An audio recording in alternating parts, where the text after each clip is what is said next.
nais kong ipakita ang isang video na nagawa na ganito rin ang pahayag. Simulan po natin ang video na maaring mapanood ng ating mga kaibigan. Enero 28, 2024, sa first Maisog Rally sa Davao, nagliyab ang balita at social media. Matapang, walang preno. Mr. President, baka susunod ka sa dinaanan ng tatay mo. Diyan ako takot. Ayaw ko mangyari sa iyo yan. Nagbato ng maaanghang na salita si dating Pangulong Rodrigo Duterte laban kay Pangulong Marcos tungkol sa di umano'y paggamit ng droga at ang kontrobersyal na People's Initiative. Sino man magsabi na walang paki ang Senado sa usaping ito, isa lang ang masasabi ko, walang gamot sa kakapalan ng mukha mo. Sa Senado, sa kapareho at sumunod pang mga buwan, si Senator Amy ang nanuna. Pakialam sa PR, wala kayong pakialam sa PR, wala kayong pakialam sa PR. Siya ang unang nagtawag ng pansin. Siya ang unang nagtanong, para kanino ba talaga ang PI na yan? Marso 2024, sa kabila ng bangayan sa harap ng sambayanan, narinig natin si Pangulong Marcos. Matatag, matapang. The International Criminal Court has no jurisdiction over the Philippines as we remain to have a working judicial system and law enforcement mechanisms. Walang jurisdiksyon ang ICC sa Pilipinas.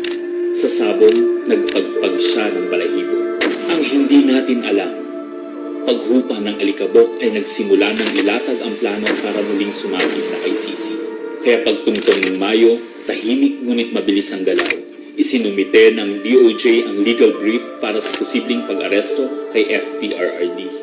Isang pagpataksil na walang nakapansin. Hunyo, pumutok ang balita. Nagbitaw si VP Sara bilang DepEd Secretary. Tendered my resignation as the Secretary of Education effective July 19, 2024. Isang babae ng tapang ngunit walang nagawa dahil sa likod ng tama. Agosto, isinagawa ang unang Quadcom hearing laban kay FPRRD habang inuusig ng COA ang confidential funds ni VP. Ang hindi natin alam, sa gitna ng lahat ng ito, itinalaga na ni PBBM si Marcos Lacanilaw bilang Special Envoy ng Transnational Crimes na siyang magsusuko kay FPRRD. At maluwag na rin pinapasok ng bansa ang mga tiga-ICC noong Oktubre. Walang bahid ng pagtutol, walang balak na ipagtanggol ang kapwa Pilipino. Nobyembre, nag-iba na ang ihip ng hangin. Matatag, matapang, walang bahid ng pag-aalinlangan. Narinig muli natin si Pangulong Marcos, ngunit iba na ang sinabi. If yun ang gugustuhin ni PRRD, hindi naman kami haharang dun sa mga ICC. Para tabunan ang galawan, pinaingay ang impeachment complaints laban kay VP Sara. The Office of the Secretary General will transmit the two impeachment complaints filed against Vice President Sara Duterte.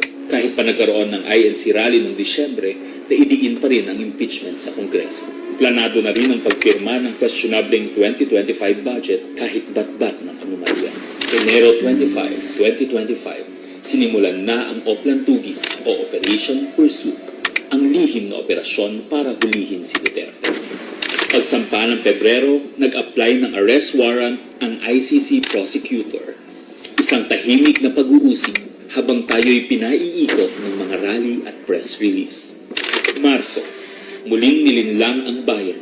Humingi daw ng 60-day extension ang DOJ para sa EJK report noong Marso 6. Pero ang totoo, nakabinbin na ang arrest warrant mula sa ICC chamber Marso 7 hanggang 10. Ang hindi natin alam, Marso 11, 2025, sa kanyang pagbalik sa Pilipinas, hindi pa man bumababa ng eroplano si FPRRD, isinagawa na ang pag-aresto. Maingay ang paligid, magulo, pero ang dating Pangulo ay nanatiling kalmado. Isinakay siya papuntang The Hague, alas 11 ng gabi. Kasama sa eroplano si Marcos Lacanilaw, ang nagkanulo, ang nagsuko. Pero kanino ang sisi? Sa mga utusan o sa nag-utos? Managot ang dapat managot, nakalatag na. It's a request to the Philippine government from Interpol enforce the arrest warrant. And we have commitments to them. Ayaw nila ipagpatuloy ang pag-iimbestiga. Maliwanag na ang buong administrasyon na ito mula sa pinakataas hanggang sa galamay. Nagplano. Ikaw ho ba nagplano ng lahat ng ito? Hindi naman. It was a group effort. Secretary Chudoro was there, Secretary Anyo was there too, and the President and I. Nagsakatuparan.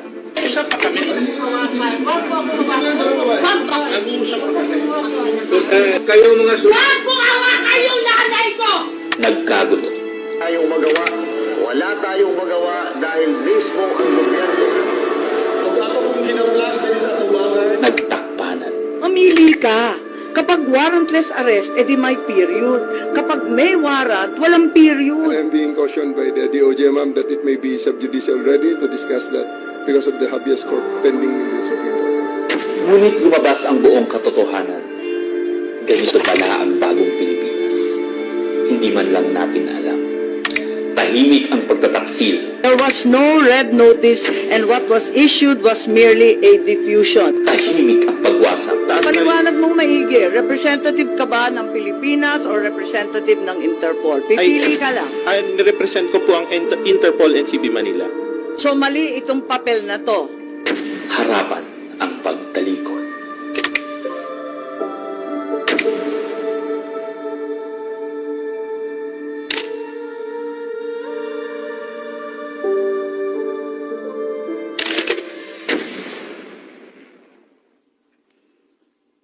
Okay, so that's where we are so far.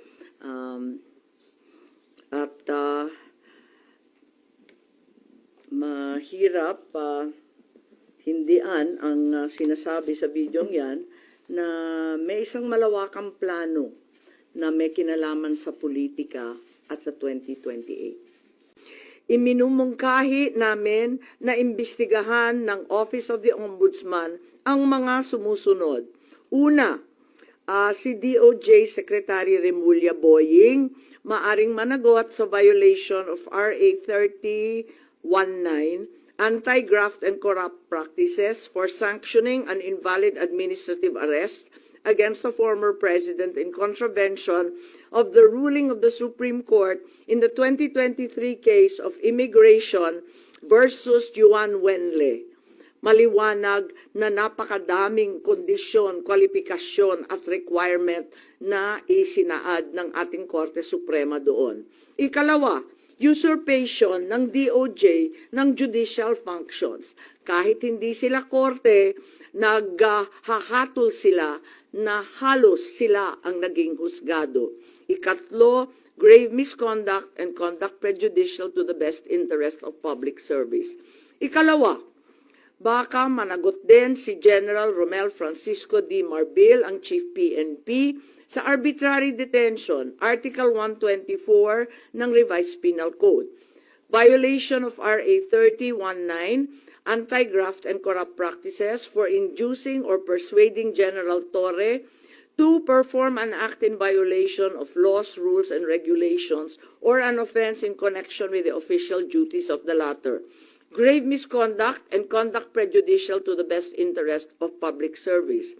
Andito rin sa mga nakalista at ayon din sa payo ni dating Supreme Court Justice na nagpayo sa atin na malahil si SILG Secretary John Vic Remulla ay maakusahan din ng arbitrary detention katulad nung iba. Violation of 31.9 for inducing General Torre and Marbil to perform an act in violation of the Constitution and our laws. Ikatlo, grave misconduct and conduct prejudicial to the best interest of public service. Ang ikaapat na maaring patawan din ng kaso ay si General Nicolas Torre III. Maaring managot sa arbitrary detention. 2 counts of arbitrary detention, not only against the former president, but also against former Executive Secretary Medialdea. Ikalawa, violation of RA 7439 for not allowing the former president to be visited by VP Sara, both his daughter and his named counsel, and for forcing the former president's lawyers to leave him.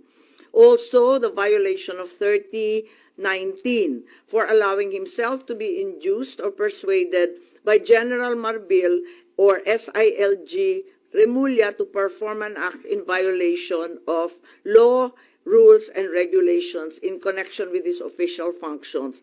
Grave misconduct and conduct prejudicial to the best interest of public service ay maaari ring ipataw laban kay General Torre.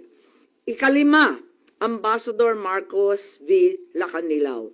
Maaring managot sa usurpation of official functions, Article 177 of the Revised Penal Code, pagsisinungaling sa ibang kaso at perjury sa ilalim ng Article 183 of the Revised Penal Code, false testimony in other cases, and perjury in solemn affirmation under Article 183 of the Revised Penal Code, at conduct prejudicial to the best interest of the service.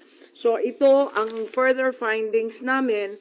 Hindi ko masara yung investigasyon kasi marami pa ring mga issue katulad ng sinong tumulong sa ICC, yung tungkol sa eroplano na nanatiling bukas at masalimuot.